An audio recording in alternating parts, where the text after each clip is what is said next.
Yo, what's up guys, it's Jack and welcome back to another video. And wow, look at this, look what you're seeing. Infinite Warfare, which was barely featured on this channel, but it may be featured a little bit more often now, and I'm going to explain why. But if in case you haven't noticed by now in the title, in my opinion, Infinite Warfare is better than Call of Duty World War II. Now, a lot of people in the community will consider this absolute blasphemy.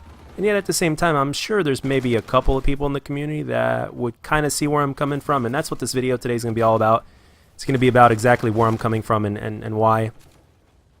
And if you guys want me to make a separate video as to why exactly I'm playing this game again when I barely played it during its life cycle, I will go more in depth into that. So if you guys really want that, I've got no problem making a video explaining why. But as of right now, let's stick to the topic of today's video, which I think will explain a lot to begin with. And yes, this game, I believe, is better than World War II. And granted, if World War II is lacking, I'm going to make a separate video on this. I don't think it's entirely Sledgehammer's fault, but I'm going to go more into that on another video. But back to the topic at hand here. Can you imagine if Infinite Warfare was actually released before Black Ops 3 and after Advanced Warfare, or even before Advanced Warfare? Any one of those two scenarios. If one of those two scenarios were to be true, I think Infinite Warfare would have been received a little bit better by the community. And the fact is that they just had bad luck in terms of coming up right after Treyarch and doing a copy and paste in terms of the movement and the way the maps work. And speaking of maps, I mean, if you compare these maps to World War II maps, with all due respect, the maps in this game, even though they're not as good as the Treyarch games, in my opinion, they're better than the World War II maps. I mean, yes, there are people that I've caught. I've been playing this game for the past couple days, which is when I started playing it again about 2 days ago. And I can tell you, I've caught a lot of campers. There's a decent amount of people that camp, but there's also a lot of people that are moving around. And that is also because of the map design. It makes people move around. Excuse me, let me rephrase that. It encourages people to move around, but yet at the same time, they're not exactly like Treyarch maps either.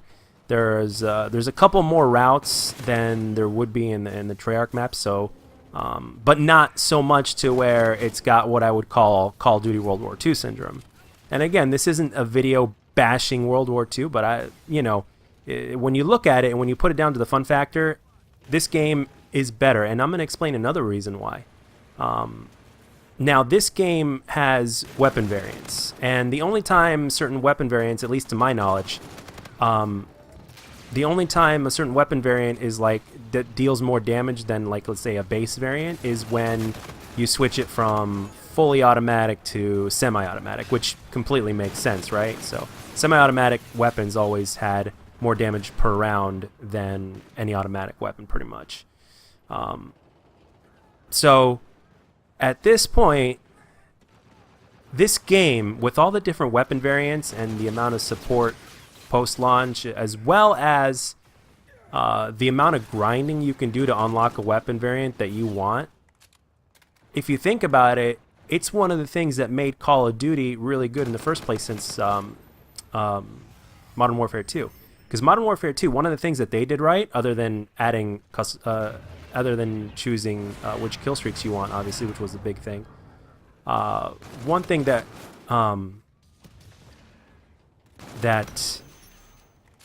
Modern Warfare 2 did was the fact that you were getting rewarded for pretty much anything you did, and Infinite Warfare, to a certain extent, was doing the exact same thing.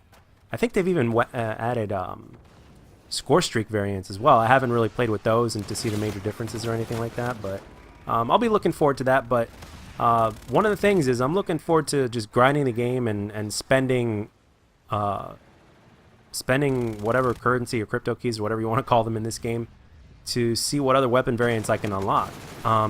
As of weapons, as of right now, I'm loving the K-bar.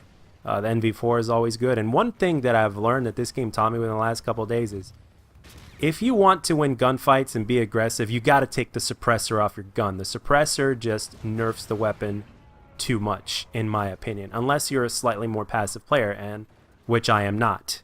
But and the thing is, with this game as well, whether you use a suppressor or not, you got to stick and move. In other words, what I mean by this is you've got to take somebody out and then move immediately, because it doesn't take that long for somebody to find you and to get you. But at the same time, the maps aren't ridiculously small either.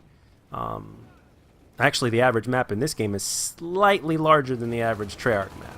And as always, as for every Call of Duty, there's always a few maps that are a little too big, but that's okay. That's something that is within every Call of Duty.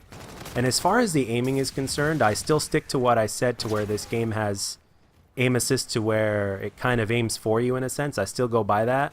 But the difference now is I decided to slap myself in the face and say, Jack, you know what you're capable of. You know where you stand in terms of your average player and where you are. So if it's something with the aim, you're going to have to give it a little bit of time and get used to it. And one of the things I can recommend to you guys is, if this is something that's bugging you as well, like it has me, what I'm doing is I'm turning my sensitivity a little bit down, because looking more in depth into it now, what this game's aim assist seems to do is, no matter what gun you use especially, is once you get close enough, like once you start aiming down sights and you're getting really, the aim assist will basically bring you close enough to your target.